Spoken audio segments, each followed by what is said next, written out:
Do something hard until it becomes easy. I repeat, do something hard until it becomes easy. Because when it becomes easy, now you can handle this, and this is getting you what you need. This is providing. And you made it easy out of it because of the time that you put in, the fear of falling, because you got to deal with those ups and downs. None of that is straight. None of that is straight for the street cat. He'll never have a straight day where everything is set. Never. He'll never wake up and say, hey, I got an automatic can of food. He can't. So his mindset never depends on that can of food. He probably don't even aim for it. In his mind, I gotta get me a leftover turkey. What's up, everybody? Welcome back to the channel. How About You Topics? It's your host, Stax. I'm about to give y'all that heat. So basically, today's topic, it's really nothing that is too outlandish. You know, I stay on point and I don't try to go too far off the map, right? So basically, this one is about the entrepreneur mindset. And I understand why it's sometimes, let me see. I don't know. I gotta put it this way. When you're an entrepreneur, man, you are a different breed. You are a different breed. Hear me out. When you're an entrepreneur, you not only have to get up and not know what's going on as far as what your next move is, because nothing is guaranteed. This is the crazy thing about business is you don't know what the next play is going to be, but you have to go out and try to make them connect. You have to have full-on confidence, full-on faith that this is going to work out through your ups and your downs and anything in between. Just look at it this way. Everybody's familiar with the cat, right? A house cat or a dog, right? That one house cat has a house to go to that gets fed canned tuna twice a day, right? Boom. He eats that. That's what he's going to eat. He's good. He's taken care of. He ain't got to worry about nothing. Then you have the street cat, right? The street cat, and the only reason I'm saying street cat is because it's a cat that's outside of the home. That's the only way I could make the comparison, right? So you got one cat that's in the house that has a guaranteed 2 cans of tuna a day. Boom, right?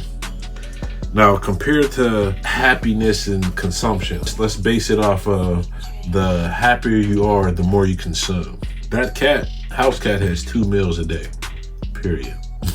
Sleet, snow, he has 2 basically meals a day.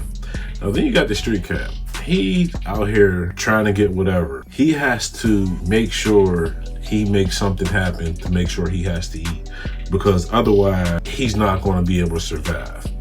Forget the 2 cans of tuna, right? Let's say on his worst day, he just doesn't eat at all. He just doesn't eat at all.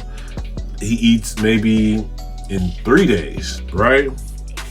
So this street cat not only has a low point of not eating at all for 3 days, but also on his high end, let's say that street cat finds a restaurant garbage can full of food one day.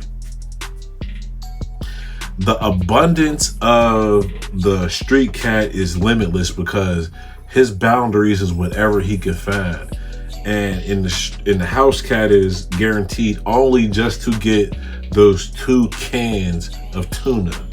He's never going to have more than those 2, but he's going to have those 2. He's not going to have 1, he's going to have 2, but he's never going to have 3.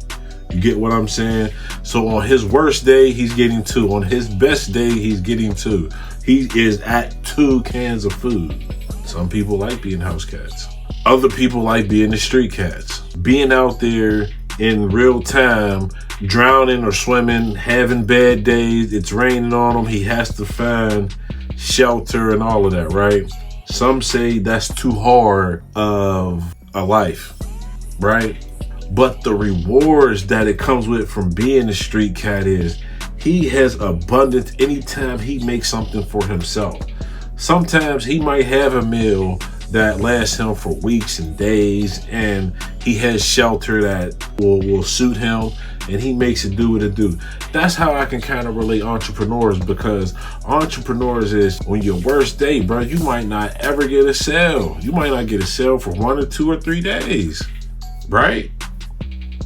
Your family depends on you. You have to provide a way for them to eat, right?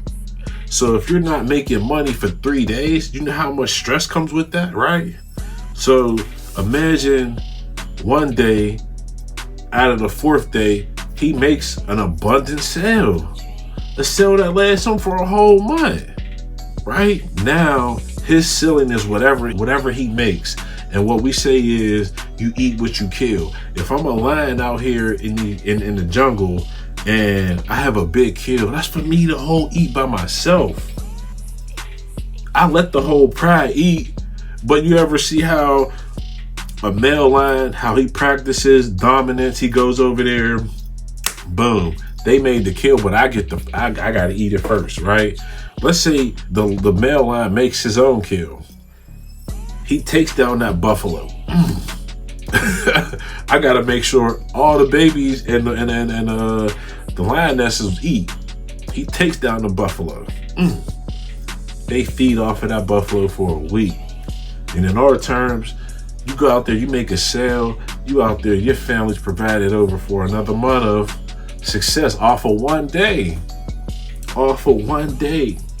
But you got to be able to bear down for them days when you don't eat for 3 days to come out on top. Because the one thing you can't do is quit. You got to have faith.